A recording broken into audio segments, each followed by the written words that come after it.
seperti apa mungkin kronologis kepergian dari Ko Alvin sendiri? Akhirnya penyebab wafatnya beliau seperti apa? Bisa ceritakan. Jadi kalau kronologis itu kan tadinya habis cuci darah ya. Kita biasanya cuci darah 2 kali seminggu. Cuman karena waktu itu memang pulang dari Cina, di sana kan cuci 3 kali seminggu. Dirasa lebih baik gitu loh, lebih bersih, nggak gatal-gatal. Jadi di sini kita mau samain juga. Jadi setelah hari Jumat kita cuci darah, Sabtu kita minta cuci darah lagi ekstra karena ya kan yang gagal ginjal banyak ya, kita dapat swabnya ya bisanya di hari Sabtu lagi gitu. Terus setelah pulang cuci darah itu memang lemes banget ya, biasanya memang butuh tidur setelah cuci darah. Terus pokoknya pulang-pulang itu sekitar sore dia lemas banget, dia mau tidur karena memang udah beberapa hari Nggak tidur, nggak makan. ya susah tidur dan susah makan. Karena obat. Ya terus habis itu pokoknya semalam itu baru pulang dia minta tukang pijit. Oke kita pijit, oke kita panggil tukang pijit, udah dikasih obat untuk tambah darah.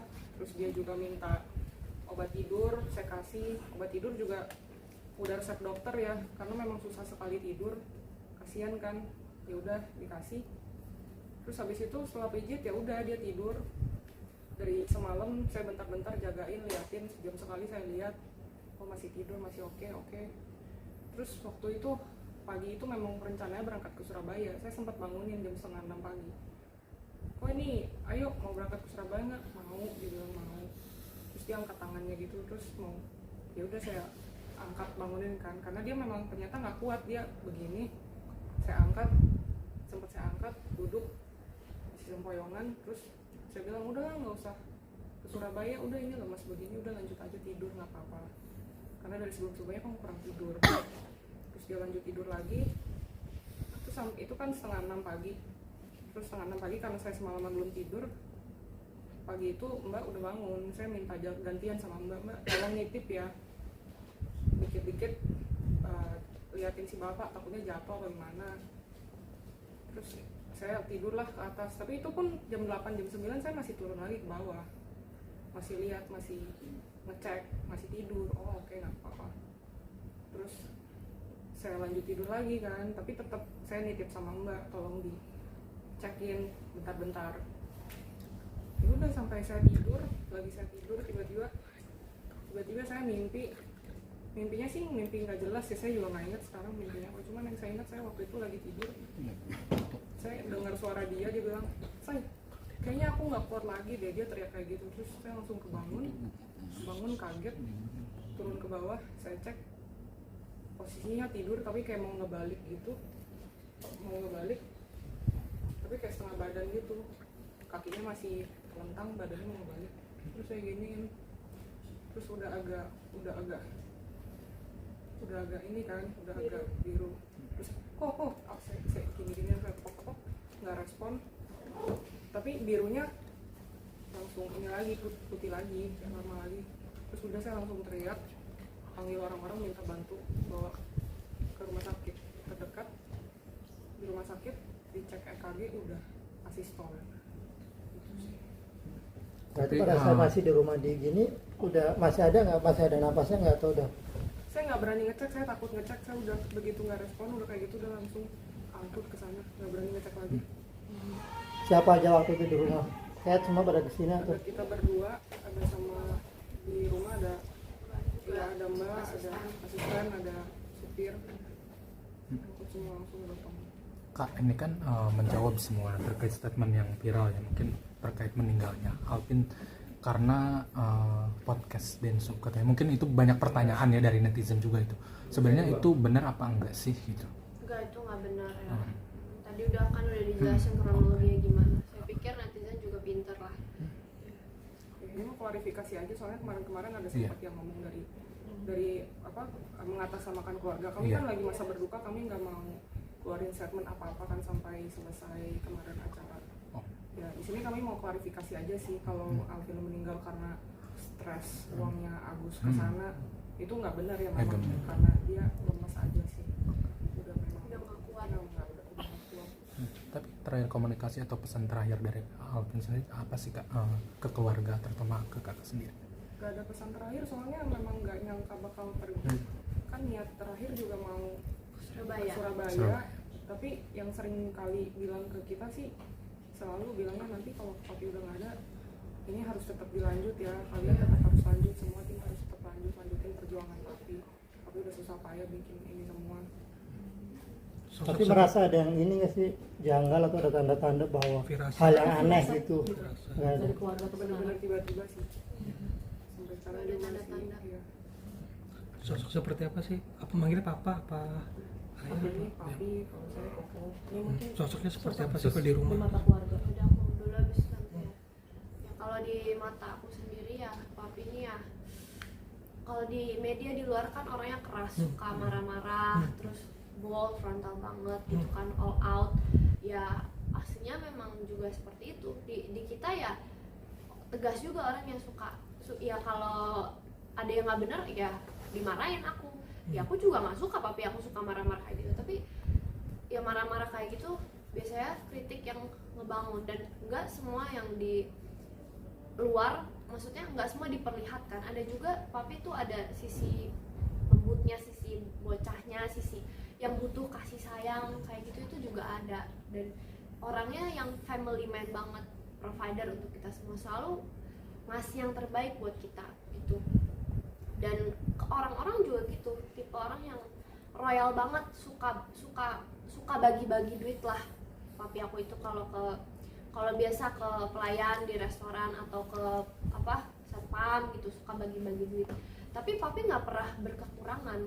Walaupun ini sempat aku singgung juga ya di waktu itu pas aku pidato pas di rumah duka, papi aku nih ya sering ngomong-ngomong tentang dia anak naga, dan orang-orang komennya pada enak lu duit dari warisan, dapat duit dari hasil ini itu, korupsi gini-gini bla bla.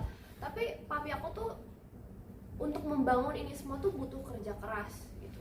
Dulu hidupnya tuh susah, aku juga susah dulu. Aku sama papi aku kemana-mana motoran, terus aku udah mau tidur ditepok, bangun aku disuruh nyanyi lagu bintang-bintang kecil di motor.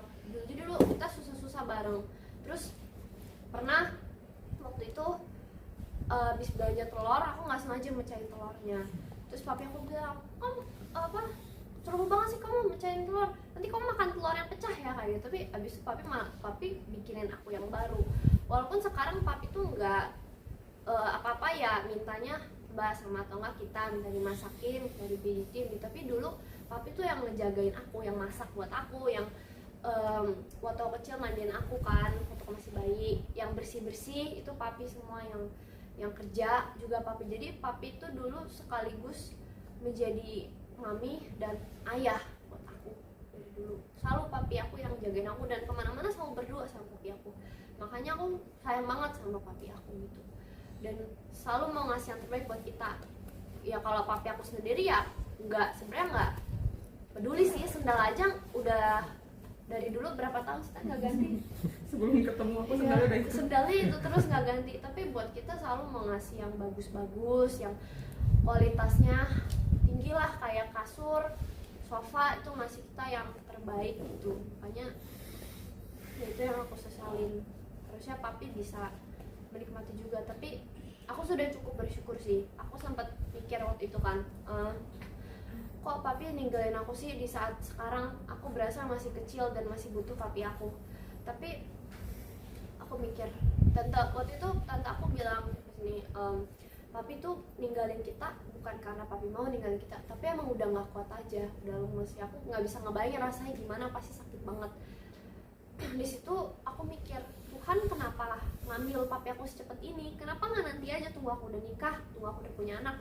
Tapi mungkin teman-teman di sini ingat yang waktu papi aku waktu itu masih di penjara, dan aku waktu itu sempat nggak bisa dapat pengobatan, dihalang-halangin lah sama oknum dari sana. Di situ kan aku juga ke podcast sini situ biar papi aku bisa dapat pengobatan, karena pas itu ketahuan gagal ginjal, nggak bisa ke rumah sakit gitu waktu itu, nggak bisa cuci darah, susah untuk dapat pengobatan. Di situ aku papi aku udah kayak orang yang kan udah ureum racun numpuk muntah-muntah, dan di situ kayak aku takut papi aku pada saat itu meninggal. Mau ke podcast sana sini dan aku sama tante aku sempat kita nangis bareng dan takut papi kenapa-napa. Tapi untungnya Tuhan baik, dan di saat itu bisa aja papi aku meninggal karena racunnya udah numpuk, kan ginjalnya nggak berfungsi, racunnya udah numpuk. Di saat itu bisa aja Tuhan kalau mau ambil, tapi Tuhan memberikan aku dan keluarga 1 tahun kebersamaan lagi setelah keluar dari penjara, dan kita bisa bertigaan kemana-mana bareng-bareng, kita bisa ya intinya gitu, kita bisa bareng, bisa makan bareng, bisa secara keluarga kita bisa harmonis, dan aku masih bisa menyayangi papi aku dan papi aku masih bisa sayang sama aku gitu.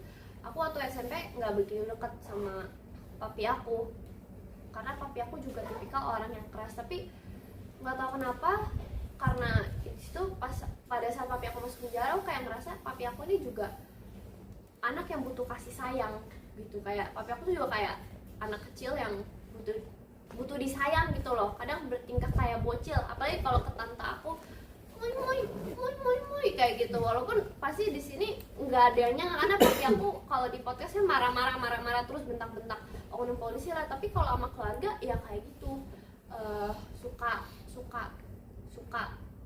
ya apalah, kalau ya manja lah gitu.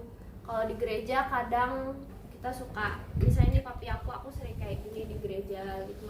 Kemarin pas di rumah duka aku nangis karena gak bisa meluk papi lagi, dan kesukaan papi tuh nonton gitu kan, terus suka makan bareng, suka makan enak, kalau kemana-mana selalu ngajak orang traktir makan, terus selalu ngisengin kita beli sana beli tuh, mau itu gak beli gitu, selalu mau ngasih kita yang bagus gitu. Itulah papi aku orangnya aslinya sebenarnya manja dan butuh kasih sayang dari keluarga, dan selalu pokoknya family first lah bagi dia, orangnya family man banget. Bagi aku sih papi aku sosok yang seperti itu ya, dan juga bener-bener pintar banget orangnya, dan ya ngedidik aku juga keras sih, tapi papi aku sayang sama aku, dan ya aku diberikan ilmu juga. Jadi aku setelah ini itu nantilah tante dulu deh. Aku kebanyakan ngomong kayaknya. Udah panjang lebar sama Kat. Ya intinya kalau meskipun di luar kelihatannya keras atau marah-marah, tapi aslinya lemah lembut dan baik hati. Dia keras begitu karena dia sayang sih. Kita semua juga gitu, kalau dia sayang ya dia akan kerasin, kalau dia nggak sayang ya dia akan cuek aja, bodo amat. Bahkan kadang beberapa kali sempat, kalau misalnya ngobrol sama kita ya, kadang kan ada pesaing atau apa gitu kalau bisnis, kadang-kadang kita kayak kok itu ini loh, kayak bukan gimana sih, cuman kayak ngobrol aja, kok ini loh dia kayaknya mau ikut-ikut kita nih, kok mau bikin ini, dia bikin ini. Setiap kali ada yang kayak begitu dia tuh selalu udah biarin aja gitu. Kayak beberapa kali kayak ya ada klien diambil atau apa ya, namanya bisnis kan ada yang kayak begitu, selalu kayak udah biarin aja gitu sih. Jadi di balik kerasnya ya orangnya di dalamnya lemah lembut, dan ketika kalau ngurus perkara juga nggak pernah ada hard feeling gitu. Dia selama ini Cuma keras jalanin kayak tugas begitu tuh aja. jalanin tugas aja. Kalau misalnya udah selesai atau apa ya dia juga nggak menaruh dendam sama orang yang si lawannya itu, nggak pernah. Iya. Tipe orang yang mikir, oke, kita berantem hari ini, besok kita bisa jadi teman baik gitu, ya baik gitu orang. Sama itu kan klarifikasi juga yang si RS itu, Sakti, yang Oh, dia iya, bilang yang papi dibilang. pansos. Ya dibilang Tuh. katanya yang perkara Agus Novi itu cuma untuk pansos-pansosan. Kemarin nggak gitu sih sebenarnya, ya mungkin salah sebut aja pilihan katanya, tapi maksudnya bukan pansos-pansosan sih itu. Memang dari awal nggak mau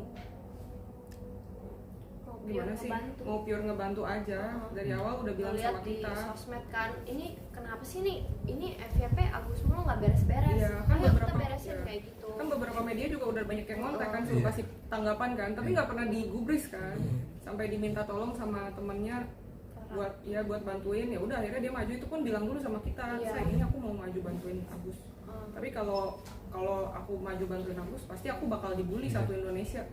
Terus kenapa Ya nggak apa-apa, kasihan saya orang udah buta begitu, mana ada sih yang mau buta habis itu dibully satu Indonesia. Kamu bayangin kalau kamu punya saudara apa keluarga kamu digituin gimana gitu. Ya udah, tapi dia tetap bodo amat. Iya. Sama kayak waktu dulu dia ditahan juga gitu, kayak udah pernah yang pernah. udah surat Iya. kalau aku nanganin ini Saya bisa ditahan ini, dia bilang gitu. Tapi kalian siap-siap ya, saya mau ditahan gitu, saya mau diincar ini. Jadi dia tuh kalau pegang kasus atau apa tuh nggak pernah setengah-setengah. selalu all out sampai akhir. Ya, meskipun mulutnya kayak gitu ya itu karena dia menjalankan tugas aja sih. Ya kan dia ya kalau bukan kayak begitu kan.